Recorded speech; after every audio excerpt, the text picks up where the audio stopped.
गणतांत्रिक व्यवस्था स्थापित हुई थी। गणतंत्र का मतलब होता है by the people, for the people, of the people. इसके पहले भारत में तमाम रियासतें हुआ करती थी। आज़ादी के पूर्व हमें 1947 में जब आज़ादी मिली, उसके बावजूद भी तमाम रियासतें ऐसी थी जो ये ऊहापोह में थे कि हम भारत में रहें या पाकिस्तान में विलीन हों। उनमें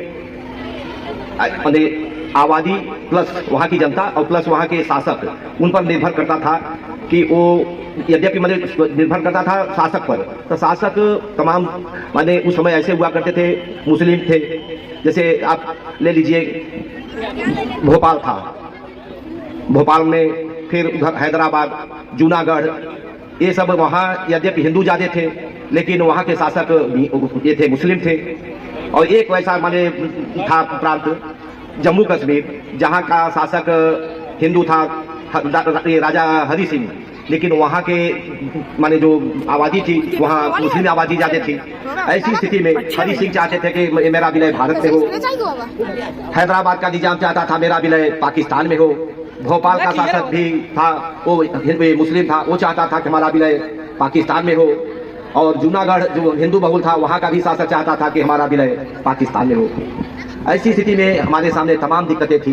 यदि भारत स्वतंत्र हो चुका था लेकिन अब ये तमाम रियासतें अभी डिलम्मा में थी कि हम स्वतंत्र भारत के बाद भी ये चाहते थे हम किधर जाएं। उसमें हमारे गृह मंत्री हुआ करते थे पटेल साहब, वल्लभ भाई पटेल जी की बुद्धिमत्ता थी कि उन्होंने अब तमाम बुद्धि लगा करके इन रियासतों को भारत में मिलाने का अथक प्रयास किया और भारत में मिला दिया गया। अगर उस समय ये देखा जाता कि अगर शासक तो चाहते थे, अगर वहाँ ये देखा जाता कि जनता की राय दी जाए, तो जनता की राय अगर दी जाती तो मान लीजिए कि जनता तो भारत के पक्ष में थी। जैसे यहाँ जूनागढ़ का वहाँ का जो शासक था वो पाकिस्तान में चाहता था हमारा विलय पाकिस्तान में हो।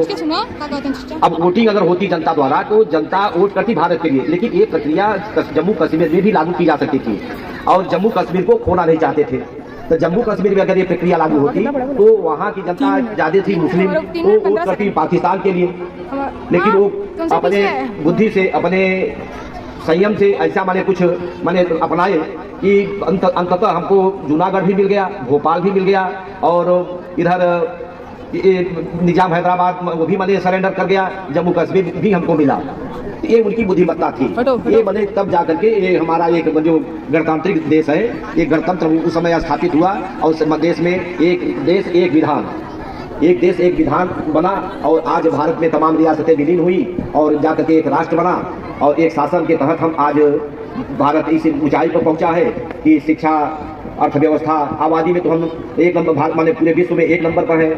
शिक्षा और स्वास्थ्य, ये सब तमाम हमारे जो पहले हमारी आज़ादी के बाद हमारी स्थिति थी, आर्थिक स्थिति थी, सब आर्थिक स्थिति पर डिपेंड करता है। लेकिन हमें जो भी अभी प्रगति हुई हमारे देश की, उसमें हमारे देश के जो जननायक है, हमारे देश के जो राजनेता है, इन सबों ने सतत प्रयास किया, हमको काफी ऊंचाई पे ले गया। हमारी पहचान आज विश्व में एक ऊंचे दर्जे की है। हम सैनिक स्तर पर भारत आज चौथे स्तर पर है, आर्थिक स्तर पर भी हम पांचवी अर्थव्यवस्था यहाँ है और हम आबादी के स्तर पर हम विश्व में सबसे ऊंचे पर है।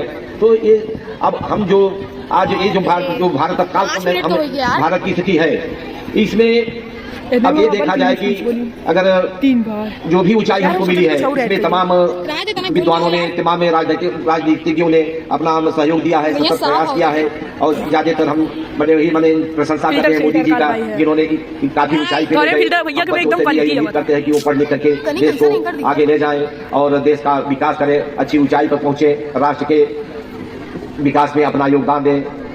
इसी पर हम अपने वाणी को विराम देते हैं। जय हिंद, जय भारत।